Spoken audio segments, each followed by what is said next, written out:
catch. Yes, that's dope. Right at ya. Take that, dummy. This means war. Come back here, you chicken-scared person.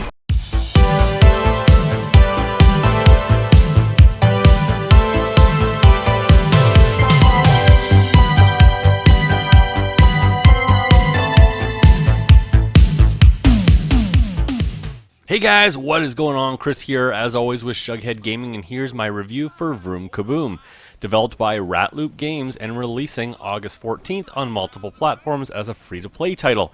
For this review, we will be focusing, of course, on the PlayStation VR version. VROOM KABOOM is a self-titled tower rush with vehicles. This game combines elements from collectible card games, tower defense, and multiplayer online battles. Build a deck of vehicles and deploy them into battle against other players online. This will be PSVR's first real free-to-play title. Is it worth the grind fest? Let's find out. As always guys, if you like this video, please hit that like button, and if you want to see more PSVR content from me, please consider subscribing, and for updates, hit that bell icon. As always, graphics are up first. In the flat version of VROOM KABOOM, graphics come off as looking very similar to something like War of Tanks. By this I mean graphics are fairly adequate across the board, but nothing too fancy. Textures are detailed enough, sharp enough, and the lighting engine is pretty basic so as to run well on a multitude of platforms. So for the PSVR version, take these incredibly average graphics, then take away most of the anti-aliasing, and you are left with a very jagged and substantially less sharp looking game in VR. This being said, the game is still very playable and does have some implemented features which help navigate these jagged waters. Due to the substantially reduced fidelity of graphics off in the distance, making out said vehicles can be incredibly difficult. To counter this, Ratloop Games has wisely put large red icons over enemy vehicles, which makes targeting distant targets possible despite the graphical shortcomings.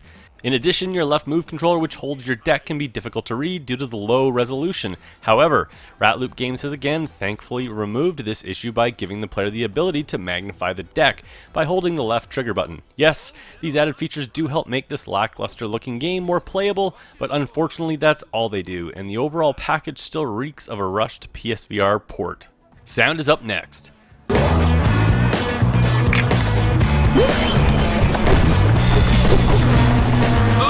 You're gone. No pain, no gain!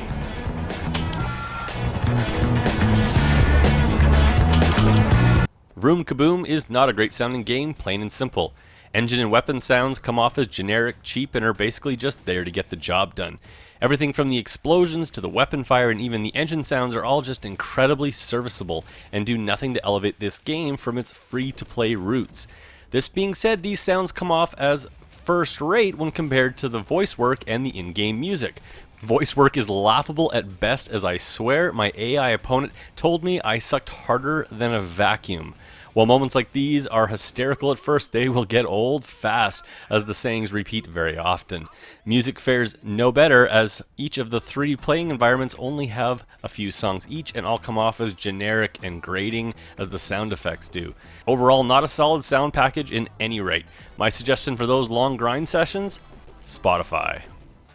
And that brings us to gameplay. VROOM KABOOM is a weird combination of genres, combining card games like Magic with tower defense mechanics all built around car combat. It doesn't always work, but I will admit it got its hooks in me and was actually a bit of fun once I figured out what the hell I was doing. And that brings us to VROOM KABOOM's biggest downfall: confusion. Yes, it has a tutorial, but it tells you absolutely nothing about what you're doing, why you're doing this, or what any of the power-ups on the road even do. I had to mess around with this game for over an hour just to get a clear understanding of its mechanics, let alone learn any strategy. So let me save you the frustration, and I will give you the 30-second elevator pitch to clear up the early game confusion. In VROOM KABOOM, you start with a limited deck of cards. From this deck of cards, you will have a playable hand of various automobiles. On these cards, you will see the vehicle stats of speed, durability, and damage output. Each card has a cost associated with it to play it, of either oil points or fire points. To fill up these two currency point types, you must collect these points by driving over or flying into these two types of pickups on the battlefield. There is a third pickup in the form of a bomb pickup. Pick these up to add to your vehicle to increase your vehicle's damage output upon impact. So with the luck of the draw, play your hands and strategize a playstyle that takes into account speed versus durability versus the range and amount of damage your chosen vehicle can do, all the while reacting or anticipating to what your competitor has on the battlefield. You can have up to 5 vehicles charging forward at any one time, providing you have the currency points to spare. In addition, you can ride along with any one of your played vehicles and switch back and forth between your fleet as you take control of any vehicle at any time.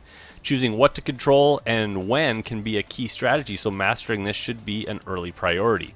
In addition to vehicle cards, you will also find artillery cards and the more tower defense style cards like sentry guns and roadblocks. You win matches by destroying your competitor's base first. Winning matches levels you up. Leveling up unlocks, you guessed it, loot boxes. Loot boxes contain a combination of new cards to purchase and in-game currency in the form of scrap, for which you actually will use to unlock these cards. And that's the game loop. Win matches, unlock new cards, and build up your ultimate deck to take on any style of competitor. Competitors come in the form of AI throughout a campaign of various battles, or in the quick match variety. Once you're good enough, take your deck online to competitive multiplayer. But of note is that the PSVR version only supports 1v1, whereas the flat version can facilitate up to 3 versus 3. Battles will take over 3 environments consisting of 2 maps each for a total of 6 maps. These do get old quickly, so for the sake of the gamers out to grind, and yes, there is the freemium grind here, here's hoping for free DLC soon to keep things fresh. The thing is, once I started to understand VROOM KABOOM and how it worked, the more I enjoyed it. Don't get me wrong, this isn't as polished as I would like and the repetitive grind definitely set in, but trying new card loadouts and new attack strategies definitely had me hooked and going for just one more match. Now the question will be asked, is this game better in VR or even worth being in VR? The answer is yes. VR is my play style of choice, because even with the hit the graphics take, the sensation of driving along with your cars in VR made the whole game much more immersive and a lot more fun. In fact, I just don't know if I would actually play this game if it wasn't in VR. When in VR, the DS4 is disabled and you're required to use 2 move controllers. While I found the moves easy and intuitive to use, it still struck me as odd to not allow the DS4 as an option. This game will be played seated with little space requirements. Motion sickness could be an issue for some though, as you are usually in movement over the top of your vehicles, and without any comfort options, this movement could be a bit too much for those with sensitive VR legs. And that brings us to fun factor and my final review. VROOM KABOOM isn't a polished or high-end looking or sounding game in either flat or VR mode. However, this weird combination of genres somehow worked and managed to grab me, despite its shortcomings. Regardless, this game is free, so if it piques your interest, give it a download, but don't get your hopes too high. That's it for me, guys. If you like this video, please hit that like button, and if you want to see more PSVR content from me, please consider subscribing, and for updates, hit that bell icon. I'll catch you guys in my next video.